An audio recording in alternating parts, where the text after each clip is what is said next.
The 70s gave us some of the most iconic motorcycles ever built. But behind the showroom, favorites were bikes so strange, so rare, that they felt almost mythical. Some were engineering experiments, others were bold styling statements that missed the mark, and a few were simply too far ahead of their time. But decades later, they stand out for exactly the reasons that doomed them. These are the 15 rarest and weirdest 1970s motorcycles you never knew existed. Number 15. Benelli 750 SE. In an era when 4 cylinders were still considered bold, Benelli decided that wasn't enough.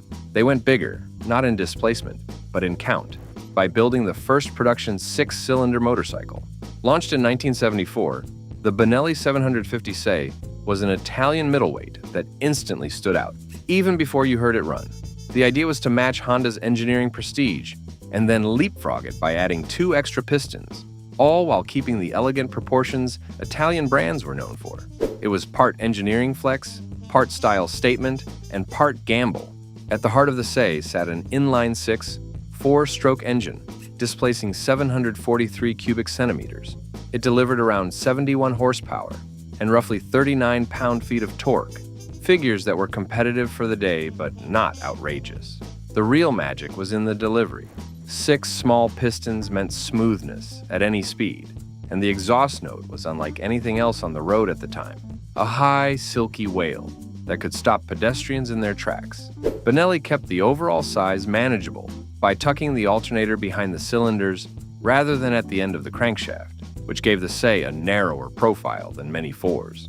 But it wasn't just the mechanical layout that made it weird. The SE wore a blend of classic and modern touches: chrome mudguards, spoked wheels, and a long, flat seat paired with a set of contemporary disc brakes and turn signals. It looked both ahead of its time and stubbornly old-fashioned. This identity crisis might have been part of its downfall. It was priced well above many Japanese competitors, and its appetite for careful maintenance put off casual buyers. Production numbers stayed small from the start. Over its initial 4-year run, only a few thousand units were built, making it rare when new and almost mythical today. Many were lost to neglect, parted out, or heavily modified. So unmolested examples have become prized finds for collectors.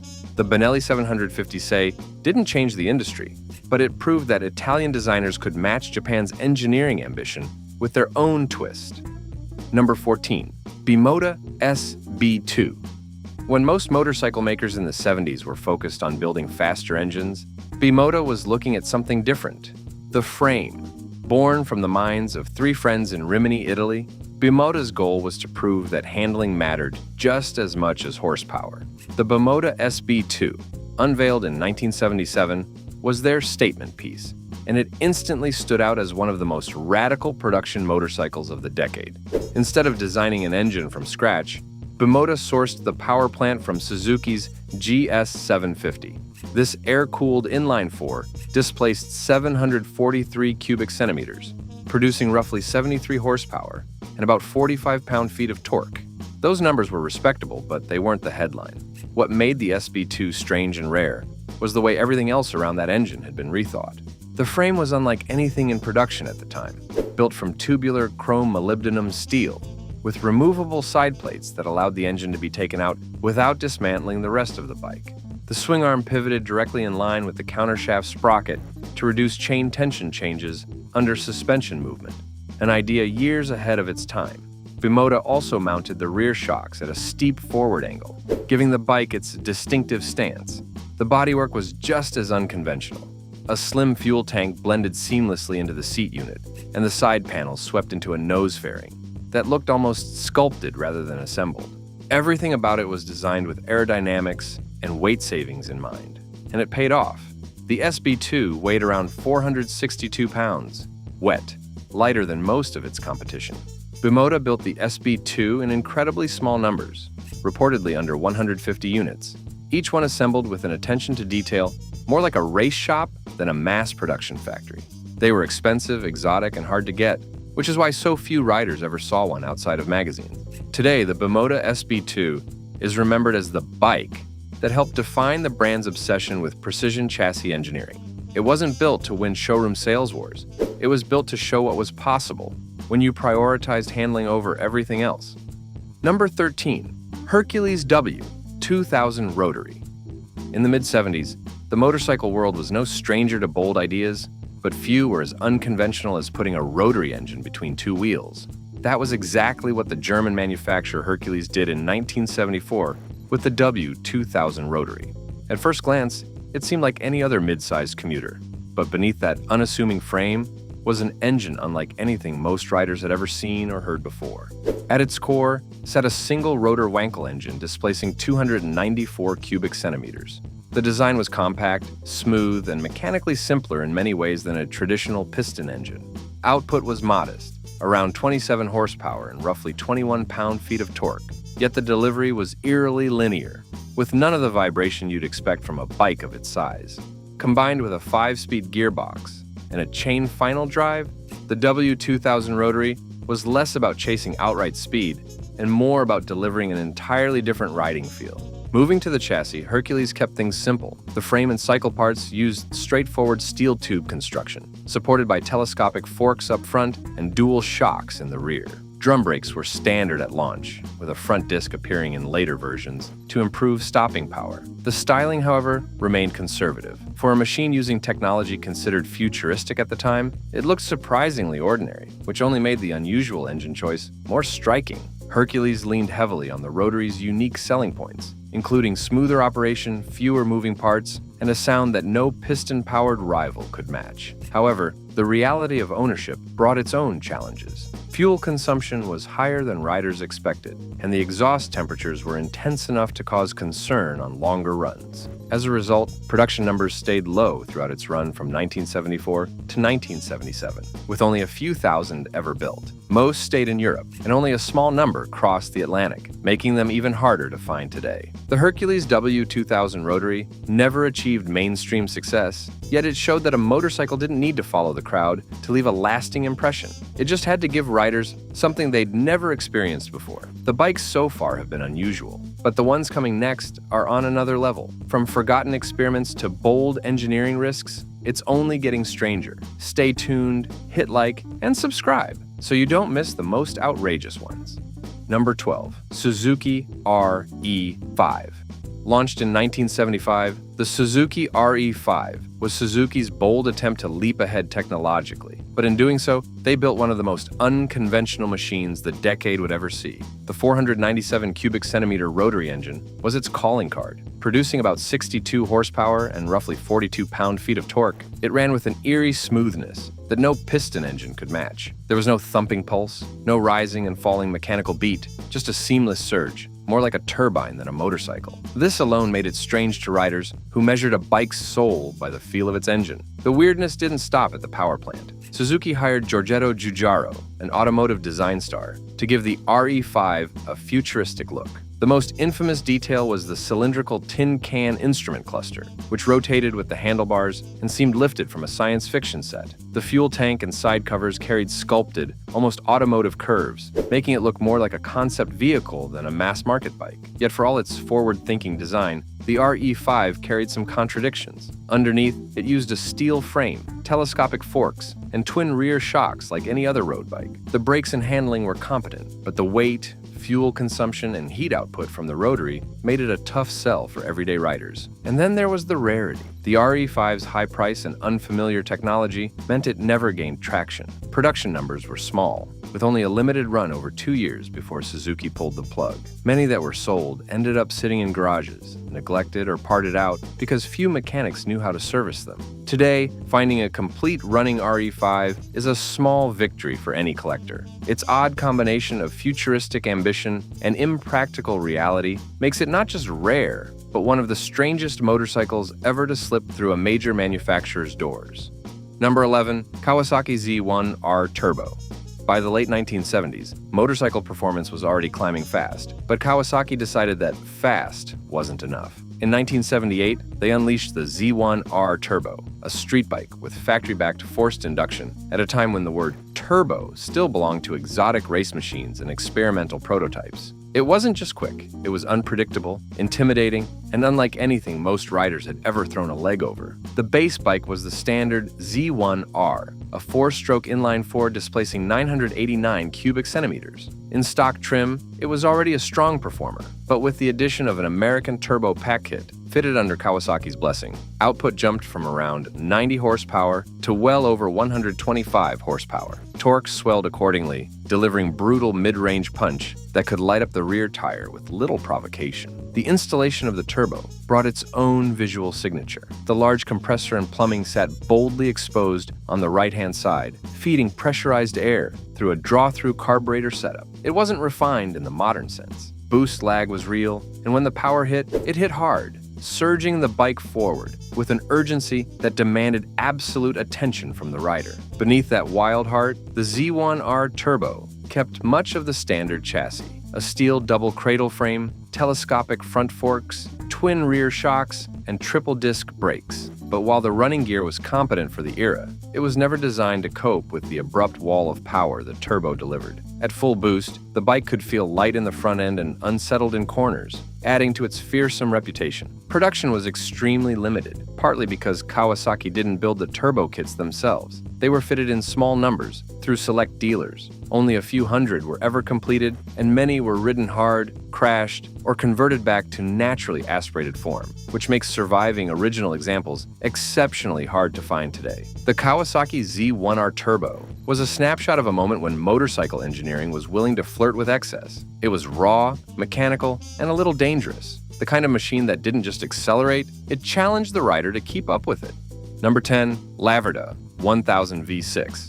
When Laverda revealed the 1000 V6 in 1978, it immediately drew attention for reasons few motorcycles ever could. This was a purpose-built endurance racer, carrying a 6-cylinder engine, an arrangement so uncommon in motorcycling that it seemed almost implausible. It was a machine built to chase performance figures that most competitors of the time could not match, and it did so with an engine layout that was far more at home in high-performance automotive engineering. The power plant was a 90-degree V6, displacing 996 cubic centimeters. Equipped with dual overhead camshafts and 4 valves per cylinder, it produced approximately 140 horsepower and about 69 pound-feet of torque. This output gave it exceptional acceleration for its class, and the character of the power delivery was noticeably smooth and continuous. The engine was mounted longitudinally, which required a unique approach to the drivetrain and chassis design in order to package it effectively within the bike's frame. Laverda constructed the chassis from tubular steel to withstand the mass and torque of the engine. Suspension duties were handled by Seriani components, robust telescopic front forks, and a stable twin-shock rear, tuned for stability at high speeds over long distances. Stopping power came from triple-disc brakes, large for the era, ensuring that the bike could be hauled down from its impressive top-end speeds with authority. The bodywork featured a full aerodynamic fairing, designed to offer better stability and reduce drag during sustained runs on long circuits. In endurance racing conditions, the 1000 V6 showed flashes of its potential, but also revealed its challenges. The sheer size of the engine and its weight distribution made rapid changes of direction more demanding than on smaller, lighter rivals. While its straight-line pace was powerful, the physical demands it placed on riders and the complexity of maintaining such an advanced engine during a race were significant. Only one true racing example was built, with a few replicas produced later using original parts and specifications. Its production run was so limited that most riders of the time never saw it outside of a racetrack. The Laverda 1000 V6 stood out in its day for being large, powerful, and mechanically ambitious, representing a rare chapter in the pursuit of extreme performance in motorcycle racing. Number 9. Laverda 750 SFC. Among the many motorcycles of the 1970s, few looked or felt quite as purpose-built as the Laverda 750 SFC. It wasn't a machine shaped by market research or style trends. It was a motorcycle that existed because Laverda wanted to dominate endurance racing, and they were willing to sell just enough road-going versions to make it possible. The result was a bike so specialized, so limited in production, that most riders never saw one outside of photographs. Its parallel twin engine displaced 744 cubic centimeters and produced around 75 horsepower with roughly 53 pound-feet of torque. Those figures alone didn't make it unusual. What set it apart was the way it was tuned to survive at full throttle for hours at a time. The engine was fed by large carburetors, breathed through a freer exhaust than Laverda's road twins, and sent its power through a 5-speed gearbox built for both durability and speed. The chassis was a lesson in stability. A tubular steel frame, Cariani telescopic forks, and twin rear shocks kept the bike planted at high speed. Braking, as the Super Freni Competizione name promised, was exceptional for the period. Early models used oversized twin leading shoe drums before moving to twin front discs, giving the bike stopping power that matched its pace. Its appearance was just as distinctive as its engineering. The SFC wore bright orange fiberglass fairings, tank, and tail section, not for show, but to reduce weight and improve aerodynamics. Clip-on handlebars, rear set pegs, and a narrow racing seat made the riding position uncompromising, reminding anyone who swung a leg over it that comfort was not part of the design brief. However, the rarity came from its limited production. Only a few hundred units were built across several years, each one hand-assembled, and many went directly into racing. That meant few ever reached everyday riders, and even fewer survived in original condition after the demands of competitive use. The Laverda 750 SFC stood out in the decade not just for its speed, but for being a true race bike sold to the public in barely enough numbers to qualify. In a time full of bold ideas, it was one of the most single-minded and hard-to-find machines a rider could hope to own. Number 8. Ducati 860 GT. When Ducati unveiled the 860 GT in the mid-1970s, it wasn't the performance that stirred the most conversation, it was the styling.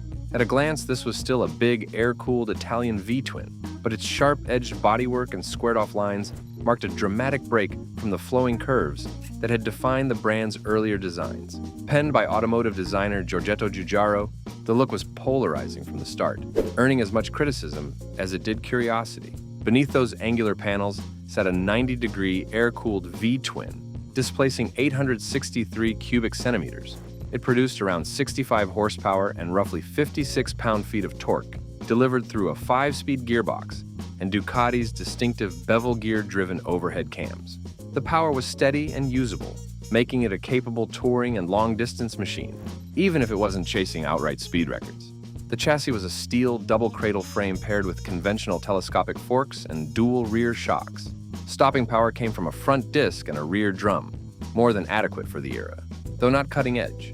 The riding position was relaxed, with a wide handlebar and a generously padded seat aimed at comfort over all-day journeys. It was the visual identity, however, that made the 860 GT unusual. The slab-sided fuel tank, squared-off side covers, and broad tail section looked more like something from the automotive world than a traditional Italian motorcycle. For some, it was a welcome modern update. For others, it stripped away the elegance they expected from Ducati. This design choice became one of the defining reasons the model remained uncommon. It simply didn't appeal to the brand's traditional buyers. Production numbers were modest, and the bike sold in far fewer units than Ducati had anticipated. Many examples were updated or repainted over the years to soften the styling, which makes finding one in original condition today even more difficult. The Ducati 860 GT stands as a rare case where a manufacturer took a bold leap in design direction, only to find the market wasn't ready to follow. In a decade known for experimentation, its blend of proven mechanicals and unconventional looks made it one of the more distinctive motorcycles of its time. Number 7. Yamaha DT400B.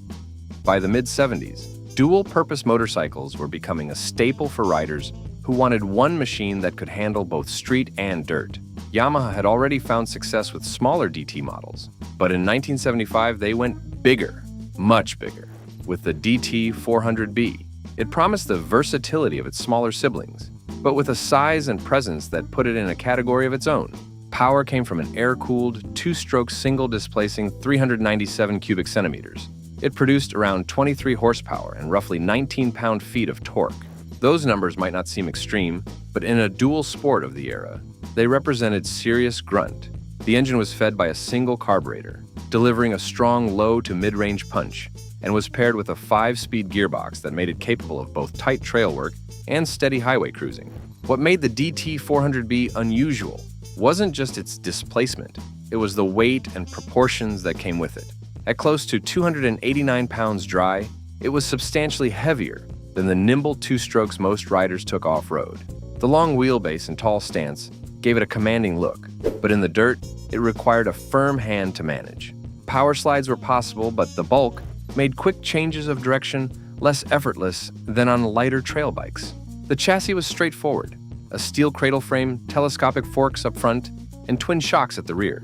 Braking came from drums at both ends, and the 21-inch front wheel combined with knobby tires gave it decent off-road capability when ridden within its limits. On the road, it was stable and comfortable enough for moderate touring, with a wide seat and upright ergonomics that didn't punish the rider over distance. The DT400B filled a very specific niche, a big-bore dual sport that could carry more speed on open roads while still venturing confidently onto unpaved trails.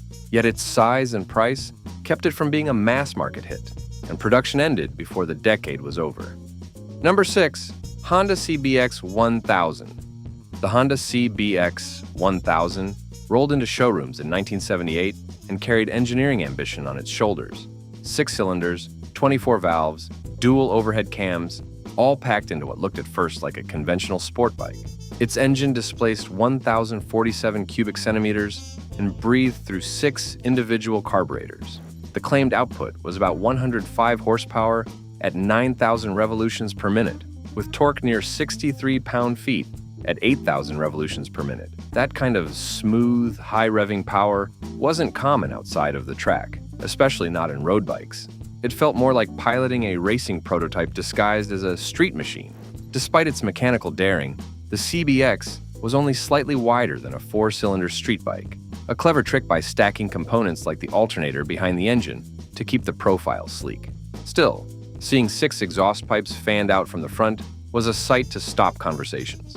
Underneath the futuristic engine sat a familiar steel frame, telescopic front forks, twin rear shocks, and dual front disc brakes, standard hardware for the era, but overshadowed by the bike's 6-pack heart.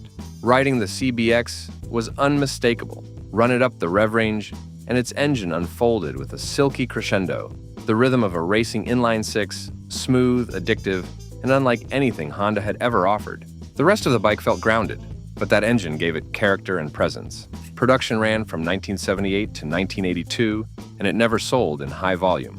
The high cost and maintenance overhead kept most customers at bay. Today, CBX examples that survived without modification or engine wear are scarce. You'll find them parked under museum lights or treasured by collectors who know just how rare it was to see 6 cylinders on the street. The Honda CBX 1000 remains rare, not because it was timid, but because it was overqualified. It wasn't about fitting in. It was about doing something most manufacturers wouldn't even sketch on paper. Number 5. Laverda 500 Formula. In the late 1970s, Laverda wasn't interested in building a motorcycle for everyone. They wanted something that looked like it had rolled straight out of a pit lane. And in 1978, the 500 Formula made that vision a reality. This was not just a modified street bike. It was a barely tamed racer, sold in such small numbers and with such a narrow purpose that it quickly became one of the hardest Laverdas to find.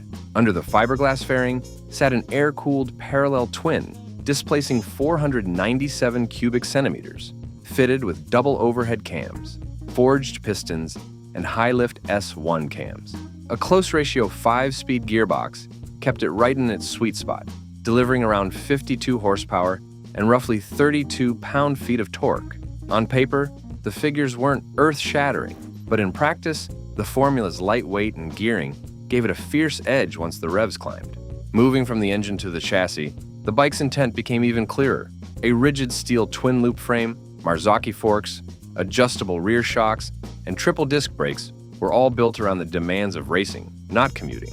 At roughly 379 pounds dry, it was significantly lighter than its road-going counterpart, and that drop in weight made it far more agile through tight corners and under hard acceleration. Its appearance left no doubt that this was something different. A full fairing flowed into a sculpted one-piece tank and seat unit, while low clip-on bars and rear-set foot pegs locked the rider into a tucked position. Even the vivid orange paint echoed Laverda's endurance racers, blurring the line between competition machine and production model. The rarity came not from slow sales over many years, but from Laverda's plan from the start. The company only built around 70 units in the first run, most of which went directly into the Coppa Laverda one-make race series.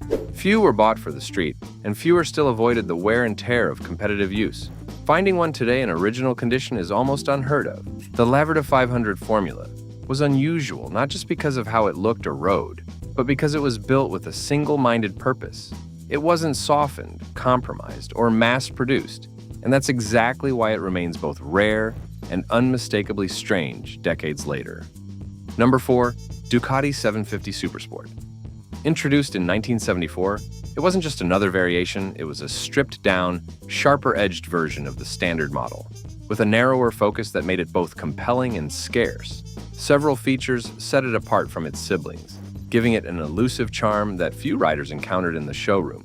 What made it a tougher find began with its bodywork, a halved fairing that left the front half exposed, with cutaway side panels that revealed more of the engine, created an aggressively lean silhouette.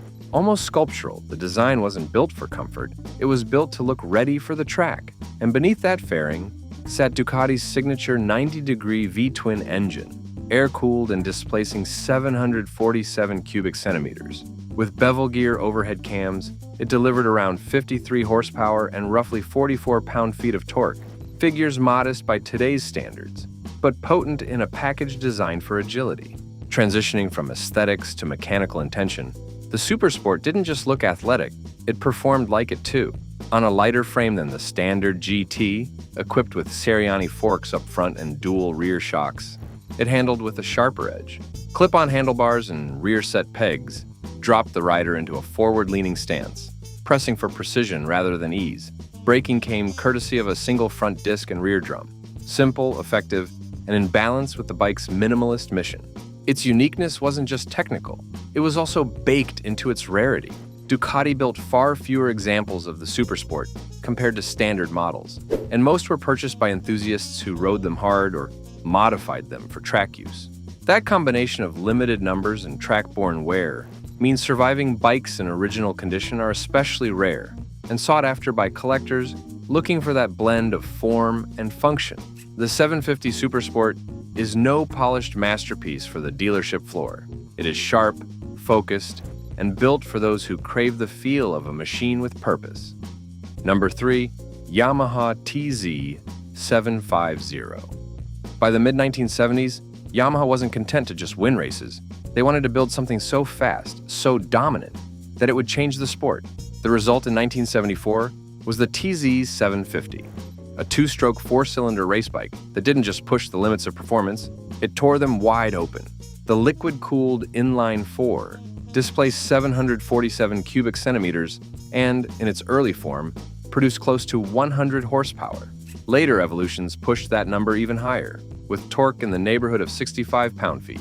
Power delivery was brutal, coming on hard as the tack needle swept into the upper revs, and the acceleration was enough to overwhelm the rear tire if you weren't ready for it. This wasn't a bike you eased into, it demanded commitment from the moment you cracked the throttle. The chassis was built to match the engine's aggression. A steel double-loop frame, long travel suspension, and wide race tires gave it the stability it needed for high-speed sweepers.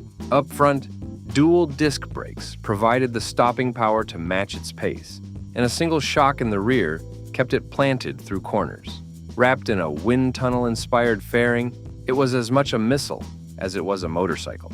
What made the TZ750 unusual wasn't just its speed, but how few riders ever had the chance to experience it. Yamaha built it as a production racer, meaning it wasn't meant for the showroom. It was sold in limited numbers to privateer teams and serious racers. Most spent their lives on the track, and many were crashed, rebuilt, or cannibalized for parts. Finding one today in complete running condition is rare enough. Finding one that hasn't been through years of hard racing is almost impossible. The bike's reputation was forged in competition, with legendary performances at events like the Daytona 200, where it dominated year after year, but off the track, its presence was fleeting. You either saw one in the pits, or you didn't see one at all. The Yamaha TZ750 wasn't built to fit into everyday motorcycling. It was built to own a very specific world, and for a few short years, it did exactly that. Number 2. Van Veen OCR 1000. Right when most riders thought they'd seen every approach to performance, the Van Veen OCR 1000 arrived as a reminder that motorcycles could still surprise. Introduced in 1974, this Dutch-built machine took the rotary engine concept and wrapped it in a touring-ready body, ending up as one of the strangest, most exclusive bikes of the era. At its core sat a twin-rotor Wankel engine displacing 981 cubic centimeters. Quiet by motorcycle standards, smooth in every sense, the rotary heart delivered around 114 horsepower and roughly 68 pound-feet of torque. The power arrived as a seamless flow, with almost no vibration, and came mated to a 5-speed gearbox, with shaft drive under a fully enclosed engine housing that gave the bike a clean and unusual presence. Moving on to the chassis, the style leaned towards sophistication. The frame was sturdy and box-like, integrated as part of the bike's CAD-designed fairing. Front and rear suspension were unconventional, a trailing link fork up front, and a single-sided swing arm in the back, both inviting curiosity whenever a rider looked close enough. While it had disc brakes and a comfortable seating position, the bodies of the OCR machines looked more like touring machines from the future than typical 70s sport tours. But what made the Van Veen OCR 1000 truly bizarre was how few were made. Production between 1974 and 1978 totaled just 171 units, many of which were sold into niche markets or special orders. Few traveled across the Atlantic, and most that were seen on the road were kept in collections or faded into obscurity. Even among vintage bike collectors, a complete running OCR 1000 is something you might hear about but rarely find. And yet, for all that rarity, the bike was practical enough to ride long distances. With wind-protective fairing, touring ergonomics, and the smoothness of a rotary, it was intended to be civilized and surprising in a way most mainstream brands simply were not. The Van Veen OCR 1000 didn't need bright paint or flashy claims. It was quiet, purposeful, and fundamentally different, and that combination made it one of the rarest and most intriguing machines of the decade. Number 1.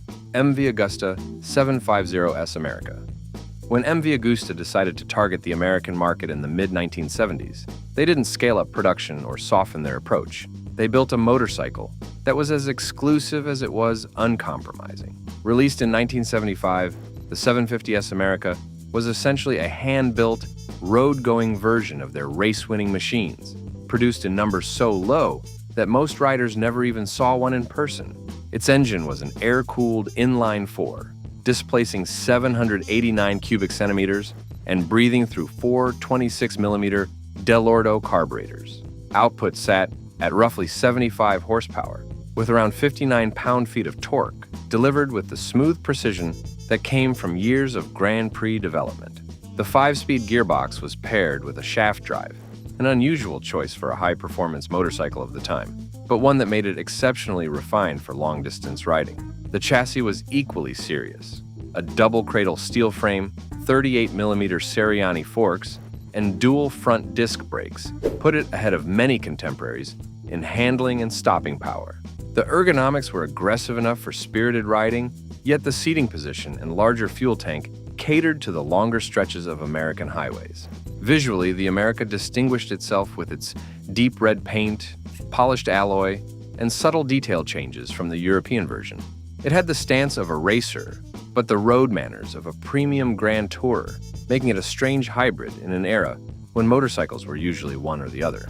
Production ran only from 1975 to 1977, with around 540 examples built. Many went to private collections or saw limited use, which is why finding one today, especially in original condition, is incredibly rare. The MV Agusta 750S America was not designed for broad appeal. It was built for a small group of riders who wanted race engineering, Italian craftsmanship, and exclusivity in one package, a combination that made it one of the rarest and most distinctive motorcycles of its decade. From rotary engines to six-cylinder oddities, these 15 motorcycles proved the 70s were anything but ordinary. Got another rare or unusual bike from the decade worth mentioning? Let us know in the comments, hit like, and subscribe for more.